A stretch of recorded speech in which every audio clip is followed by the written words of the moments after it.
In this video, we'll walk through how to add and manage subcontractors using the Workforce module. Start by going to Workforce, then select Subcontractor and click on Add Subcontractor. The Add New Subcontractor form will appear, where you can enter the subcontractor's details. First, enter the subcontractor name, followed by their email address. Next, fill in the contact details, which can include the phone number or other relevant contact information. After that, enter the PAN number and GST number for official and tax-related records.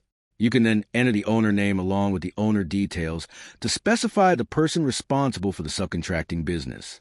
If needed, you can also upload the subcontractor's company logo using the upload option provided. Once all the required information has been entered, click Save to add the subcontractor to the system. If you need to clear the form and start again, click Reset. After adding a subcontractor, you can view them in the subcontractor directory.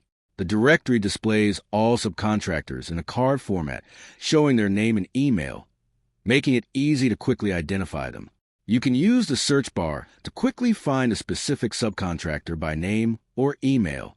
This directory provides a clear and organized overview of all subcontractors, helping you manage external partners efficiently within your system.